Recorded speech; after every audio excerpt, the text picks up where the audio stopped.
From the Ozark foothills of northeast Arkansas, I'm Carl Richardson, and this is Midnight Frequency Radio. Our guest tonight is William J. Bill Birnes. Mr. Birnes is an American author, ghostwriter, chairman of the board of Sunrise Community Counseling Center, and UFOologist. He was the publisher of and wrote for UFO Magazine, and was the lead investigator on the TV show UFO Hunters. He has authored or co-authored books on a variety of topics, including the paranormal, UFOs, criminology, computer science, and novels. He ghost wrote The Day After Roswell with Philip J. Corso, which appeared in the New York Times bestseller list. Birnes, a ghostwriter, has written or co-authored books on computer science, paranormal, criminology, and science fiction novels.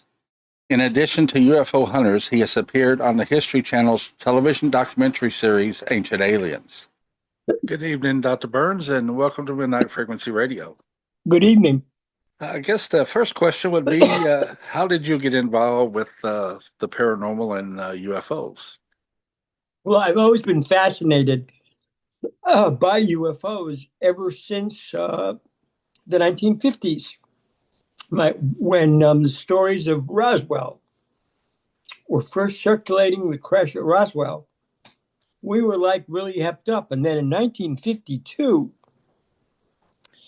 there was, and you could find this online in the pages of the Washington Post, there was a UFO incursion over Washington, D.C. It was all over the newspapers. And it was very exciting. So when I had the chance, when I was in Los Angeles working for a motion picture company, I was a literary rights agent. When I was working for them, they introduced me to Philip Corso, who was the intelligence officer who, working for the Senate, Strom Thurmond, out of Army Research and Development, took the cache, the drawer of technology that we took from the crash at Roswell in New Mexico and brought it to American defense contractors to reverse engineer into a technology they were working on. And he had a Senate budget, military authorization, and that's what he did. And that's the book we worked on called The Day After Roswell. And that's really what got me into this field. Okay. I read that the most compelling piece of evidence uncovered during the UFO Hunters, the cancellation of the show, I should say, was had something to do with the Duluth, New Mexico. Right. It was in Dulce, New Mexico. Here's what happened. In Dulce, New Mexico, this is on the reservation for the Hickory Apache Nation. So it's off limits to everybody except the federal government. There is a mesa there called the Archuleta Mesa. Under that mesa is a laboratory. In that laboratory, they are creating new species from mixing human and animal genes and animal genes. The tribal police often say that they see fox running down the mesa, but they're fox with rabbit heads. We spoke to a New Mexico State Police trooper named Greg Valdez, who saw a cow, this is cattle mutilation territory, who saw a cow lying on the side of the road with a black helicopter hovering over the cow. Helicopter had no markings. What is going on? Trooper turns on his lights and siren. Helicopter flies away, pulls up to the cow, notices the cow is pregnant. Calls the veterinarian from the reservation, comes out, do a cesarean section on the cow. What do they see? And folks can find this photograph on the internet. They see a cow, a fetus, calf fetus, with a human head and a human hand. Oh, my Lord. Right. When Senators Lindsey Graham, Marianne Landrieu, Chuck Grassley saw this aired on the History Channel, they went into the Senate, introduced a bill for Title 18, the Federal Penal Code. It was a bill making it a crime to hybridize humans and animals using DNA. And the man in black from the CIA who saw us the following season said we were being canceled for that reason. They just didn't want that getting out at all, did they? That's replacing human organs with animal organs. You know how profitable that would be? Especially for the military. Yes, sir. Yes, sir. Your UFO magazine has kind of shifted focus from breaking news to more in-depth research due to the rise of the internet. What new areas of UAP research or historical cases are you currently exploring that you believe warrant more public attention?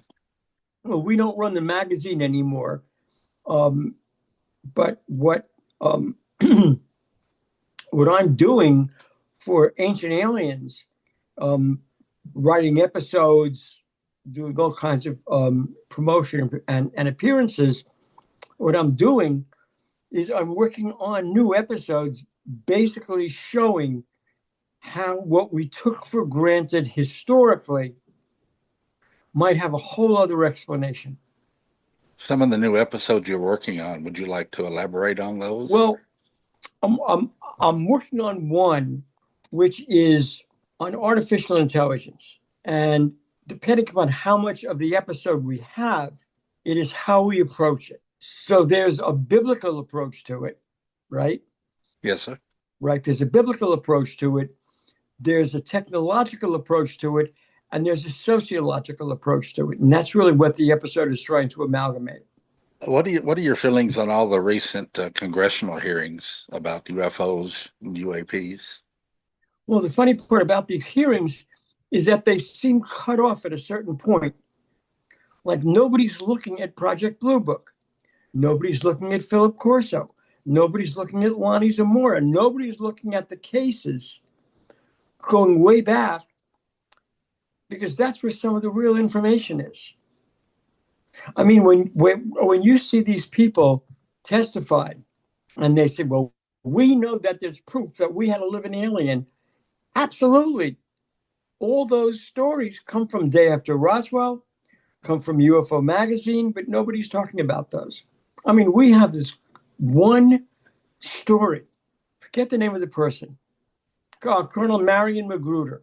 And he was a war hero. Helped win the Battle of Okinawa, World War II. After the war, he's a war hero. After the war, he is selected to be a student at the National Air War College of 1948. In that class, they take a trip up to Wright Field where they're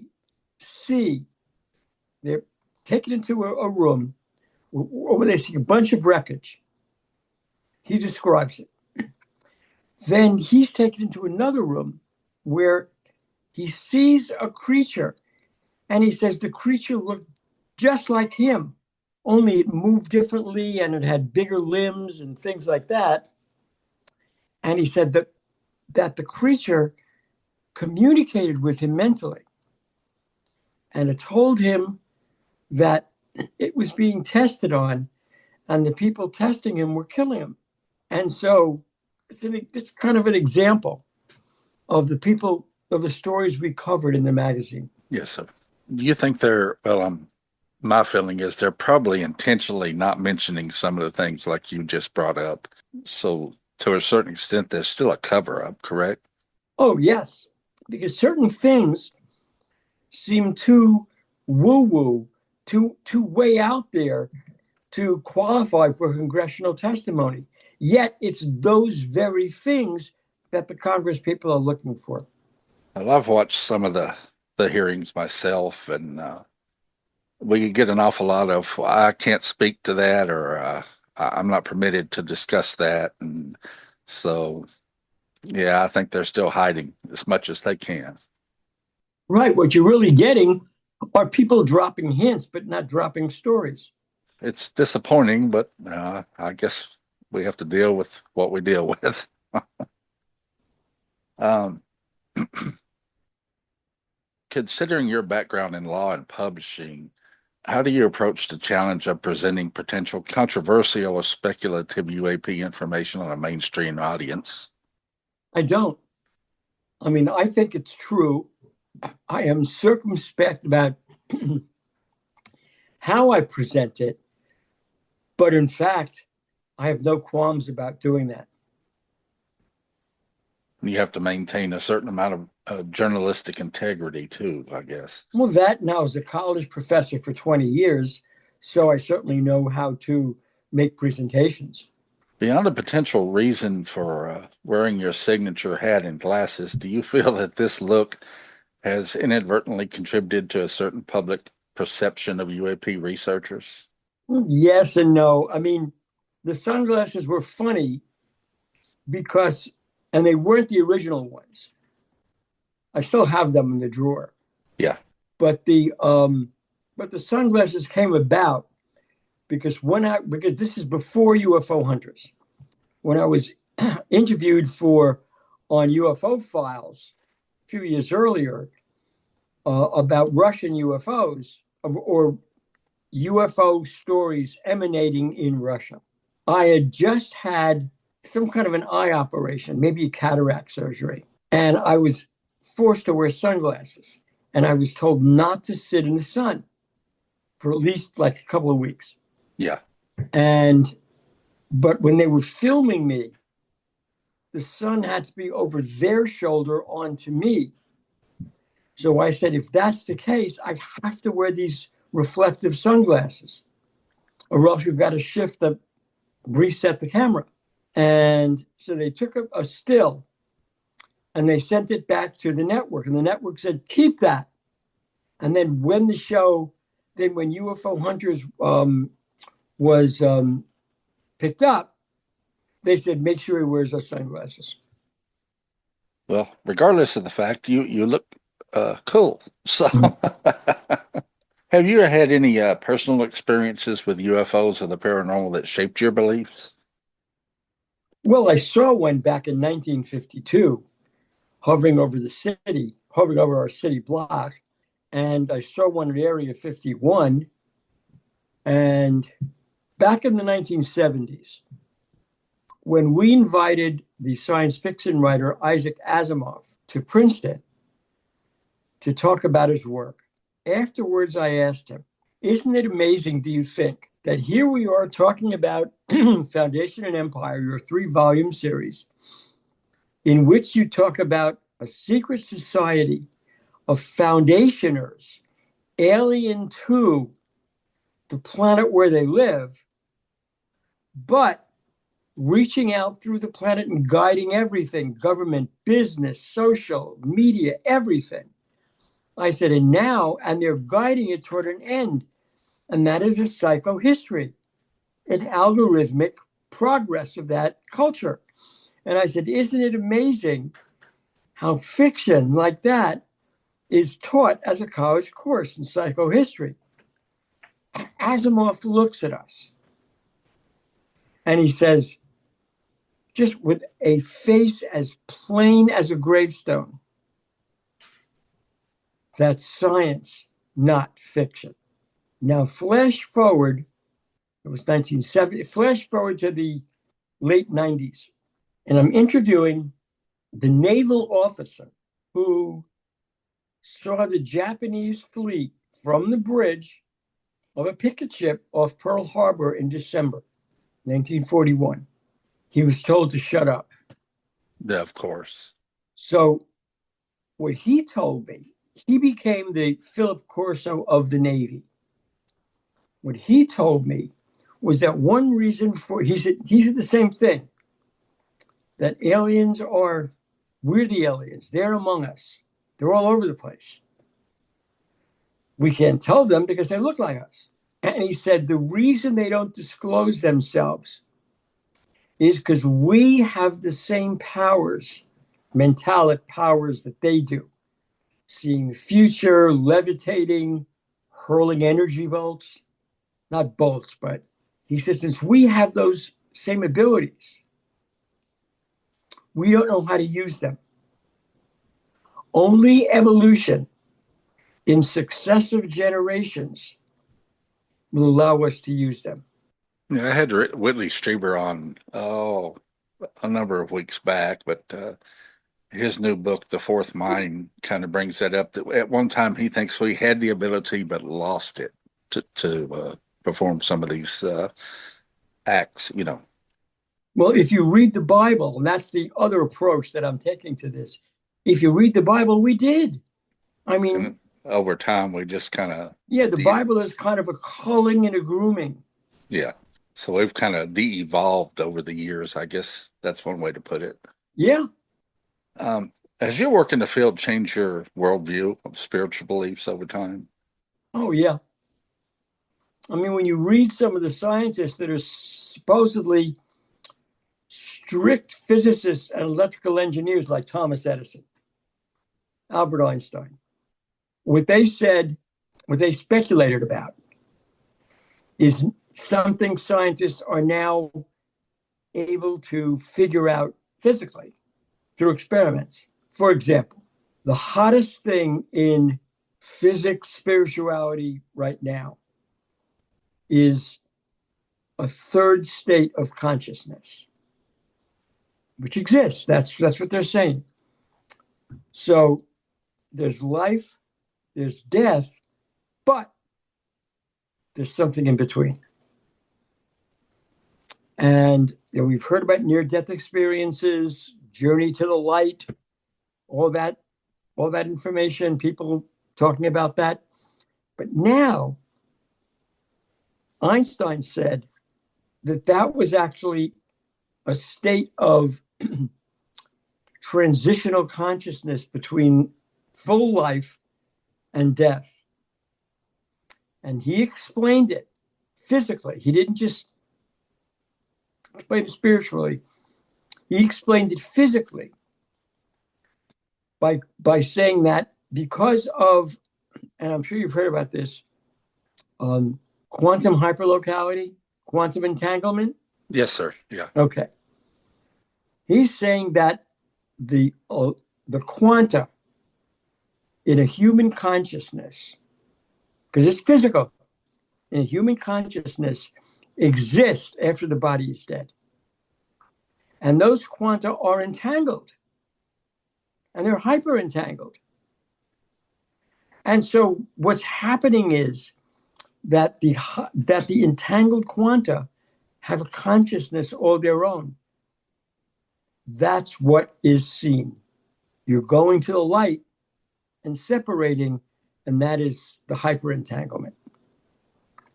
That's what Einstein said. Thomas Edison sought out to prove that. So here's what he did. He invented a machine. This was in Menlo Park, New Jersey. He invented a machine that threw a single beam of light. You can imagine how narrow that beam was. A beam of single photons onto a light meter, and the light meter is attached to a voltmeter. And on one side of that meter, and laser, and well, not a laser, but a light beam, are psychics. And the psychics are wooing the electrons of the recently departed across the beam. The electrons would break the beam, that would register on the voltmeter, and Edison would know that he could communicate with the dead. That was called the spirit phone. Didn't work. But that was Thomas Edison putting into practice Albert Einstein's theory. But now, because of research in quantum entanglement, physicists are saying there does exist a medium state, a middle state of consciousness. So Einstein was right, Edison was right. Other than the human animal hybrids we discussed a while ago, is there one particular story or witness you encountered that still haunts or fascinates you to this day? Well, the tribal police officer um, who said that he knew what was going on because he saw the animal going down the hill. He would see long black vans at 3 in the morning, 4 in the morning, heading out from under the mesa to Albuquerque. And he said he didn't have the legal predicate to stop them. They weren't speeding, there were no broken taillights. And he knew they were government. You could tell by the plates. But he did stop. He did stop a train of these vans once. And inside the van, he heard animals rustling back and forth. And he said he knew what was in there. That was the story that I heard. I think I already know the answer to this, but do you believe there's a coordinated effort in mainstream media to suppress certain types of information about? Oh, yes. Yeah. Yeah. It's called the Overton window. It is a window in which, like our screens, in which only material inside the window is admissible for broadcast. Outside, you can't do it. Now, the window shifts, but it's the window. UFOs, outside the window.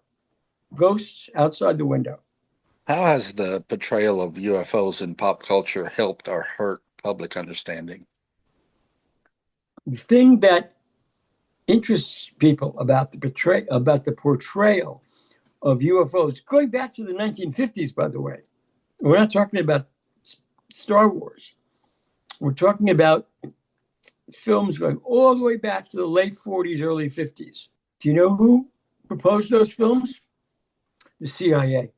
The best way to cover up something is to turn it into fiction. And that's what the CIA did in the early 50s. All those flying saucer films, Earth versus the Flying Saucers, Creature from Outer Space, they're all This Island Earth, sponsored by the CIA. So it's a disinformation to point Right? to other things then, or point away from other things, I guess I should say. Mm-hmm. Are All politicians do it. Everybody does it. Yes, sir. The recent events that took place last week, some of the things they're releasing to me, I don't want to get into a political discussion, but there's no doubt to me there's some sort of cover up taking place. Governments cover up everything that's embarrassing to the governments. Yeah.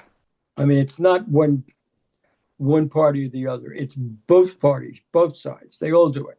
Are there any conspiracy theories that you initially discussed but later found credible, or that you initially dismissed but later found credible? No, because I really didn't dismiss anything out of hand. I always threw them in a gray basket and said, I'm not going to make a decision. Yes, sir. What are your thoughts on the story that Bob Lazar has come out with in the past? Oh, I think he's right. I mean, when Bob Lazar made his announcement, there was immediate blowback. And folks like John Lear, for example, the son of the person who invented the Learjet. Yes, sir. Yeah. John Lear's a CIA test pilot, the late John Lear. He investigated Bob Lazar and found out that Lazar really did work at Area 51. That when he went public, because he saw what was out there, and when you know the story of Bob Lazar, how it went public, it was a comedy of errors. Here's how it went public. Bob Lazar was working on the propulsion system at Area 51. These workers, the scientists and workers at Area 51 would have these strange hours. They'd work there 48 hours straight, then be off for 3 days. It was project oriented, not labor oriented. So Lazar would leave on a jet, Janet Airlines, from Las Vegas, from McCarran Airport, be gone for 4 days at a time. Come home, his wife would be screaming at him, "Where were you? You're with another woman. You have another marriage. You're with a whore. You're with this, with that." He'd say, "No." Finally, he had enough. He said, "I'll take you to where I work." He takes her at night out to Area 51. They look at the mountains, look up the mountains, and they see craft darting back and forth. They're UFOs. Yes, sir. The ones I saw when I was there, back and forth. What Lazar doesn't realize is that as soon as you cross the base, you're picked up on microphones and cameras. They're on video. He's in trouble. His security clearance is revoked, thrown off the base. Comes back again, this time with John Lear and others. And they videotape the UFOs. Yeah, I've seen that footage. Yeah. Okay. So that's the story of John Lear. That's the story of Bob Lazar. What John Lear explained to me was that when Lazar was working there, they led him down this hallway. You look inside a room. In the room, there was a candle burning, but it wasn't flickering. Lazar said, "How can that happen? There's no air in there." What the scientist explained to him was that the propulsion system they were researching for the UFOs they'd recovered, those UFOs, that propulsion system, the energy was so powerful that it literally slowed time. Inside that room, you're looking at the speed of light, and time was slowed almost to a dead crawl. That's what Lazar was looking at. Yeah, his story to me, it's never changed over the years. So I'm like you, I tend to believe what his story was. Mm-hmm. We're at the bottom of the first hour, or the first half hour. I'm going to run the first break, and then we'll come back and continue onward. Sure thing. The break's about 4 minutes and 45 seconds, so if you needed to refresh your water or anything. I'll do that. Good. All right. Thank you. Uh-huh. Bye. I'll be right here.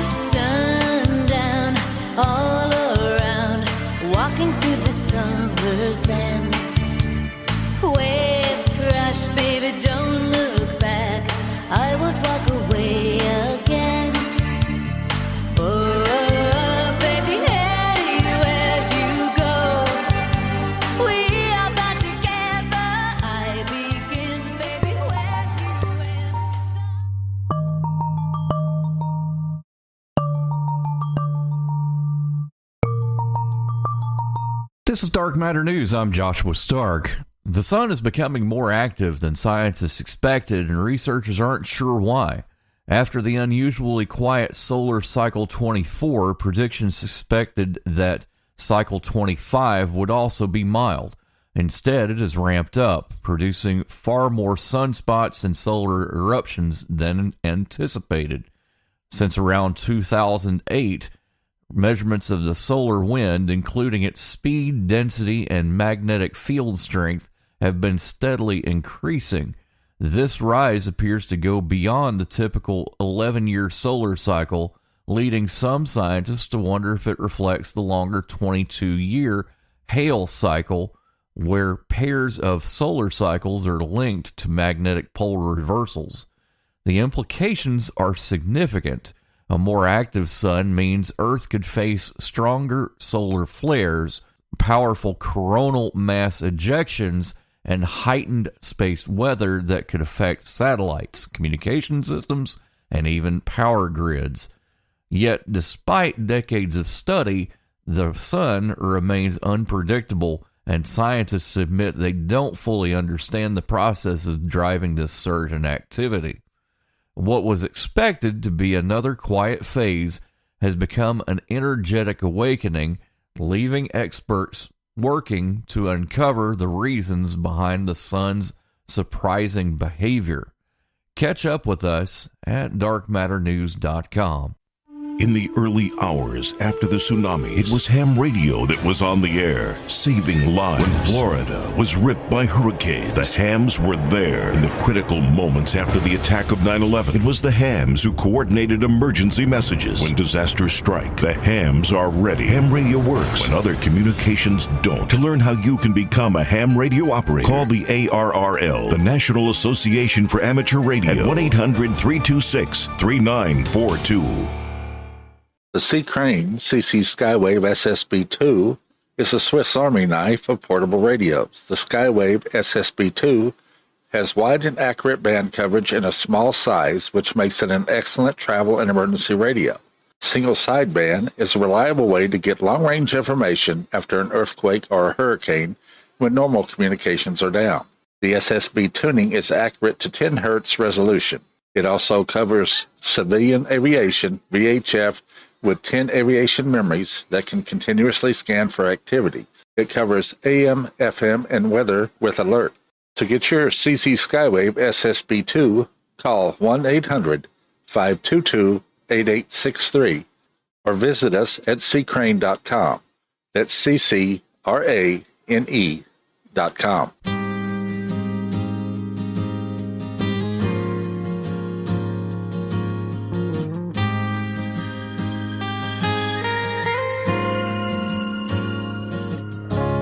Baby, I'ma want you. Baby, I'ma need you. You're the only one I care enough to hurt about. Maybe I'm a crazy, but I just can't live without your loving and affection, giving me direction, like a guiding light to help me through my darkest hour. Lately I'm All right, welcome back to Midnight Frequency Radio and our guest, Dr. Birnes.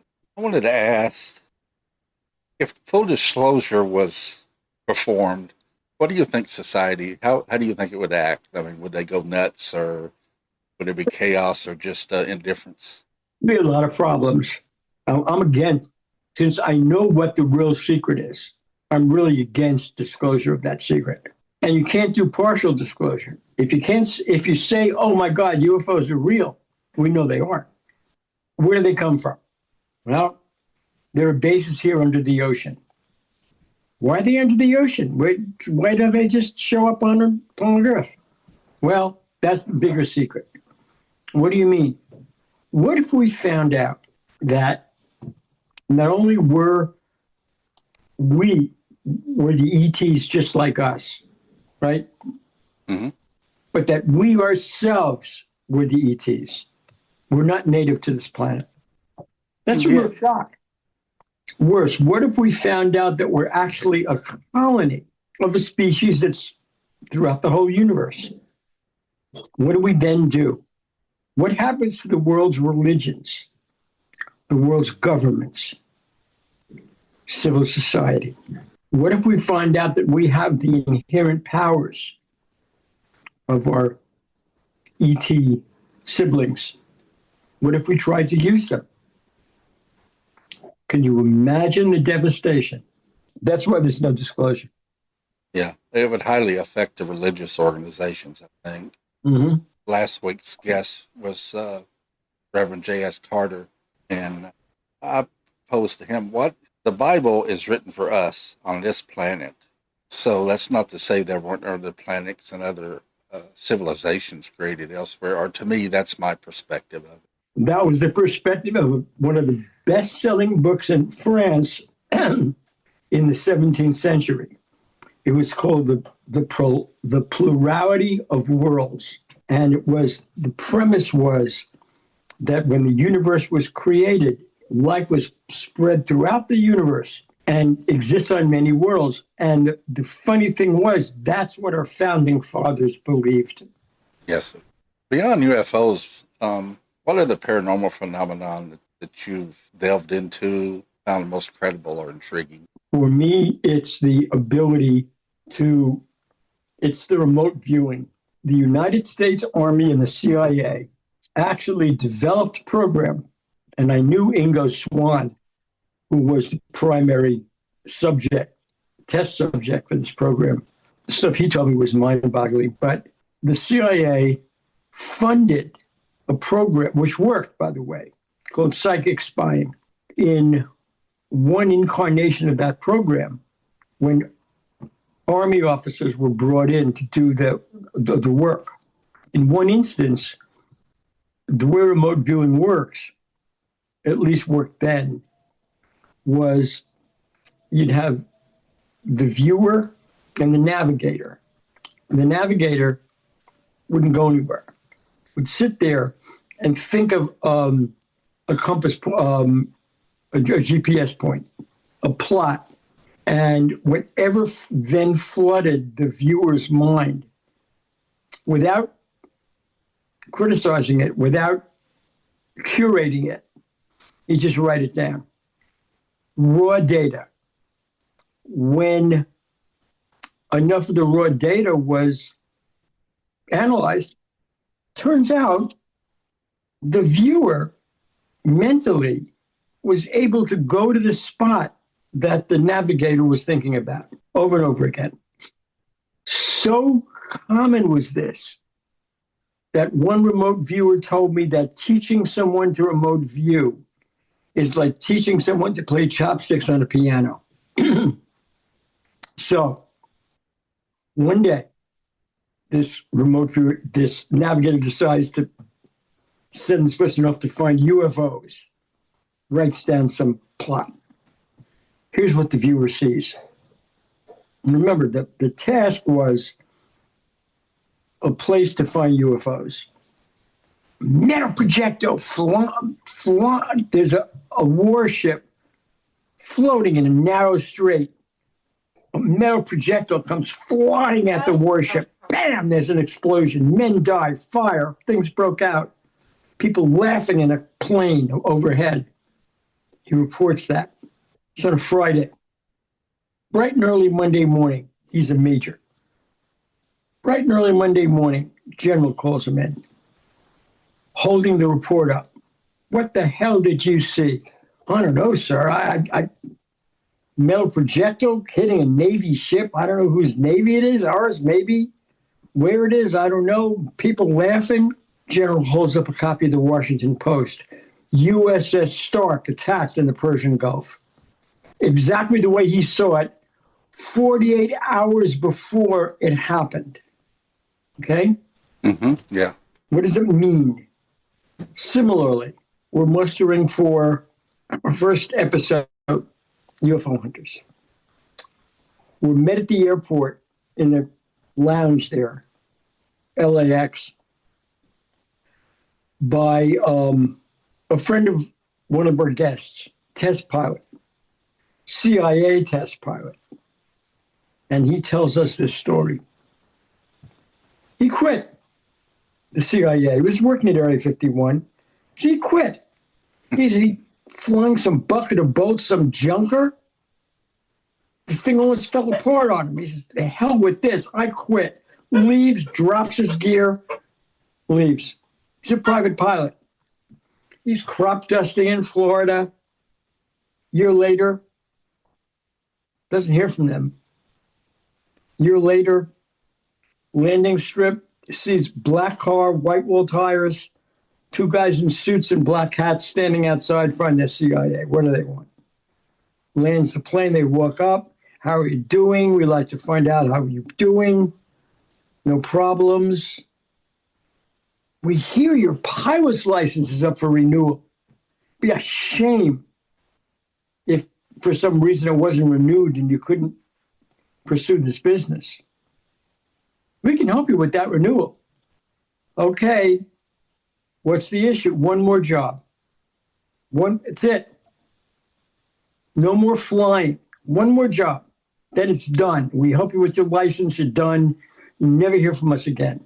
Back to Area 51. They're in this long hangar. There's a very long hangar there. I was there. On one end, there's like a telephone booth. They say, this is a flight simulator. We're going to give you complicated things. We want to see if the flight simulator is responsive. Oh, yeah, easy. Go inside. Boom, lights shut off.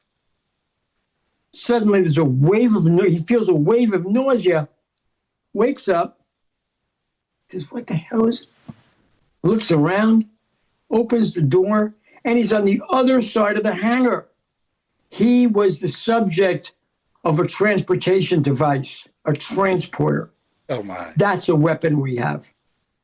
Do you have any knowledge? And of course, it's more than been debunked, I think, as far as things like the Philadelphia experiment.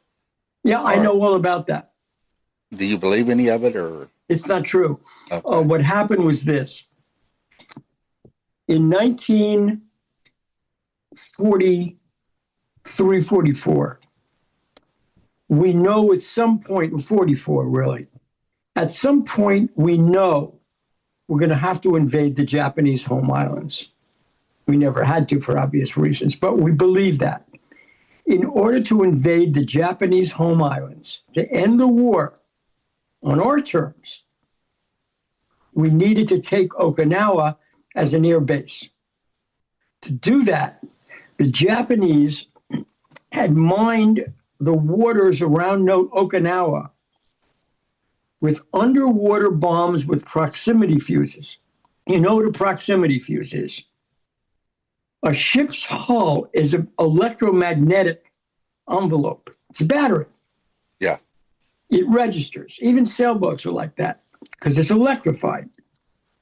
The problem is that's exactly the circuit that a proximity fuse uses to trigger an explosion.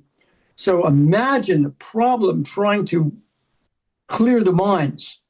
But if they had a vessel whose hull was not an electromagnetic hull, it wouldn't trigger off the mines. They could sail into Okinawa Bay.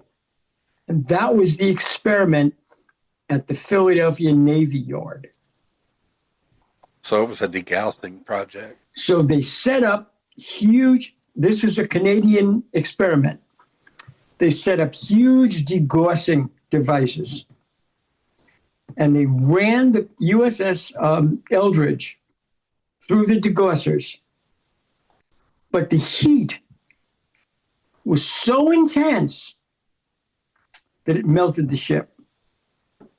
And 2 sailors were fused to the deck. Oh, my. Remember, this is being done in secret because we're invading Japanese home waters. And it's it's stealth. That's exactly what it is. Electronic stealth to avoid the Japanese defenses, right? So, because it's top secret, the Eldridge is floated down the intracoastal waterway in a fog, which closes in around the vessel. Spotting the vessel is a naval officer, naval personnel. I'm trying to think of his name. Dan something or other. He is so whipped up on what he sees, he writes to Morris K. Jessup, who wrote the book UFOs Are Real. Yes, sir. To tell Morris K. Jessup about a ship that's traveled in time. Well, the U.S. Navy was so shaken up by this story. His name was Carl Allen, and his code name was Carlos Allende. The Navy was so concerned about Carlos Allende, they asked Lieutenant Commander Hoover to investigate the Philadelphia experiment. And he did. And he became the Navy's UFO man. And he debunked Carl Allen. Just the next thing I want to ask about, do you have any knowledge of Camp Hero and the so-called Montauk Project? Was that pretty much Story debunked? goes, well, first of all, Montauk was a secret point. It was part of Nikola Tesla's radio broadcasting system. And in World War I, the Germans used that tower at Montauk. I've been there, been that tower at Montauk as a radio beacon homing in on the United States.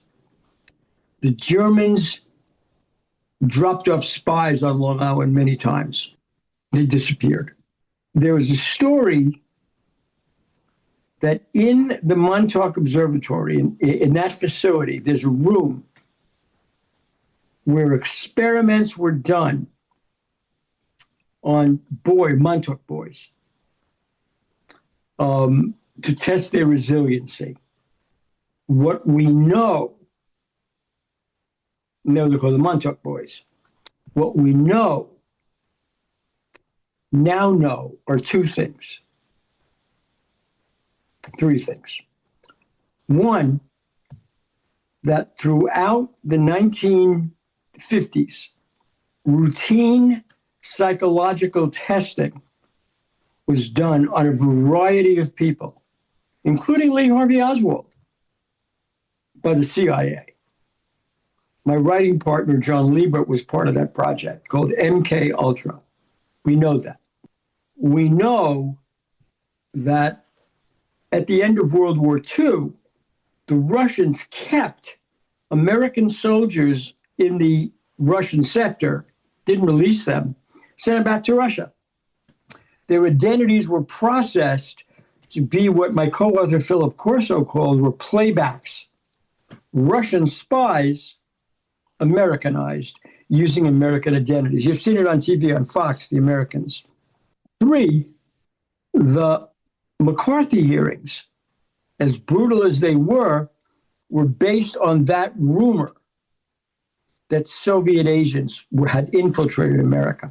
Were they programming like sleepers to go in and... Yeah, exactly. We're close to the top of the hour. I think I'll take my next break and get that out of the way, and then we can come back and finish up. And we need to finish up because I need to toddle off. Yes, sir. Yes, sir. Okay. We'll be back shortly. Thank you.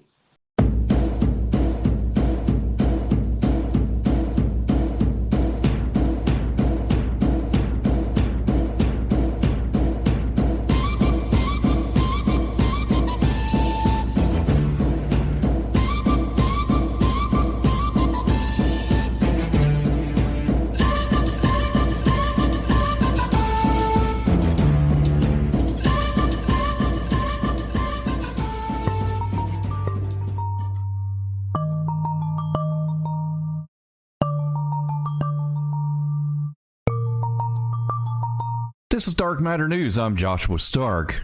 A new study suggests humans are undergoing a major evolutionary shift, not just biologically, but culturally.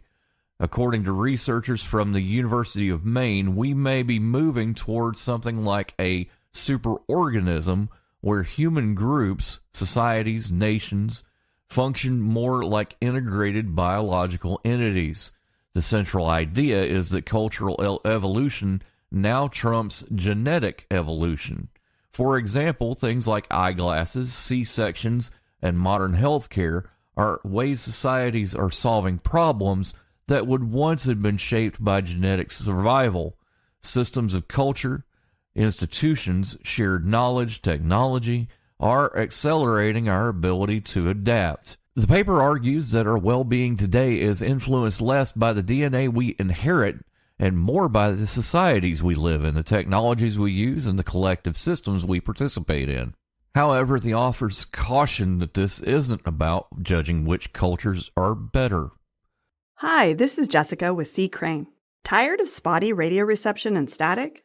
C. Crane CC Wi-Fi 3 Internet Radio offers a crystal clear solution with audio guaranteed to outperform any smartphone speaker. With an internet connection, tune in to over 30,000 radio stations from around the world, all conveniently accessible without needing any apps, providing personal information, or additional monthly subscriptions. Enjoy complete privacy with no microphone or eavesdropping. The CC Wi-Fi 3 boasts a user-friendly interface with a full-sized remote for easy control. It also doubles as a Bluetooth speaker for your favorite music and podcasts. Ready to upgrade your listening experience? You can get the CC Wi-Fi 3 by calling C. Crane at 800-522-8863 or by visiting us online at ccrane.com. Once again, that's CCRANE.com. This is Dark Matter News. Mathematicians are fascinated by a strange result known as the Banach-Tarski paradox, which appears to let you create something from nothing. The paradox arises in pure mathematics and involves taking a solid sphere, slicing it into a finite number of pieces, then reassembling those pieces to form two exact copies of the original sphere, same size, same volume. Of course, this sounds impossible to the physical world. The trick lies in the kinds of pieces used. These parts are extremely pathological, non-measurable sets that defy the usual way we think about volume, shape, or even continuity. The paradox depends on accepting the axiom of choice, a foundational principle in set theory that lets you select elements from an infinitely many sets, even without a general rule for selection. Without that axiom, this counterintuitive splitting and reassembly can't be proved. To illustrate, imagine rotating points on the sphere by irrational angles and then grouping them by which last rotation moved them. Because you're dealing with infinitely many points and rotations, you can partition the sphere into two spheres. It's like duplicating every microscopic part through infinite rotating based shuffling. Mathematically, it's rigorous. Philosophically and physically, it's baffling. It does not mean you can literally manufacture gold out of air, though. Sorry. That's it for Dark Matter News. Catch up with us on the Midnight Frequency Facebook page. From Memphis, Tennessee, I'm Joshua Stark.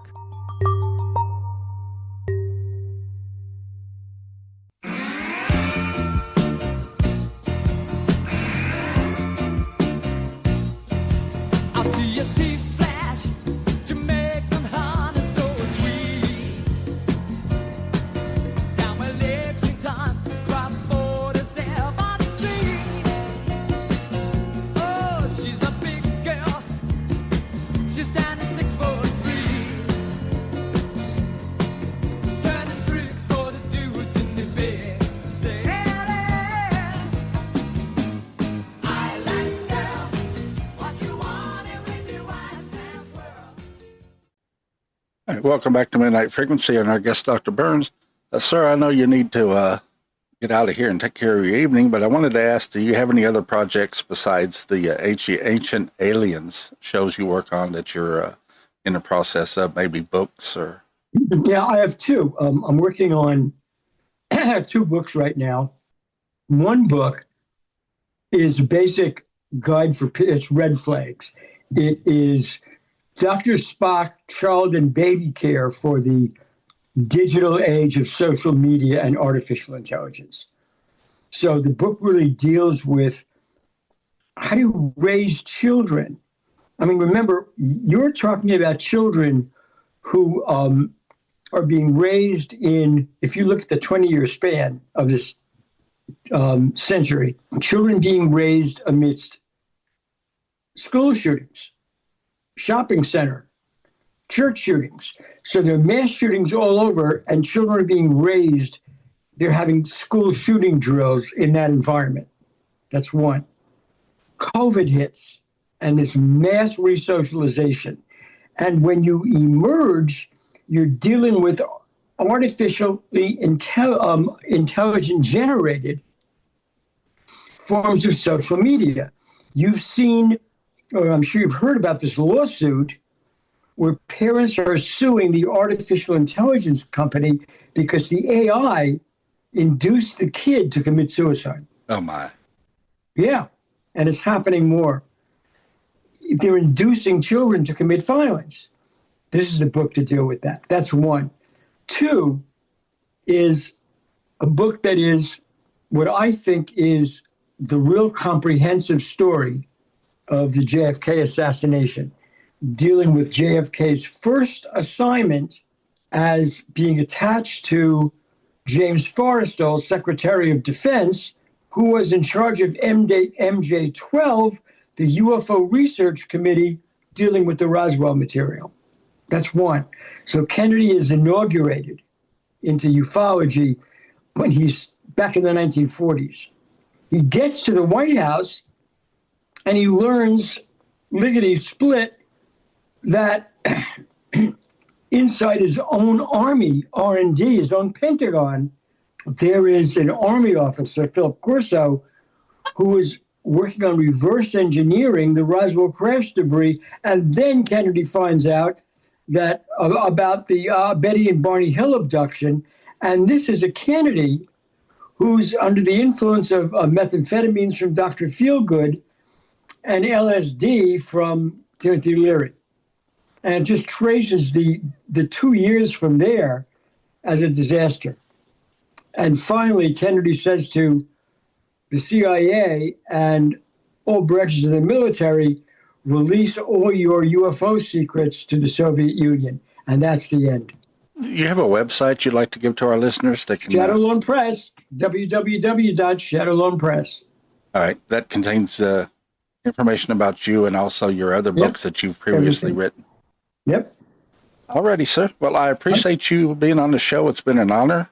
And I will let you get on with your evening. And, It is my pleasure. Thank you. Thank you, sir. And you have a good one.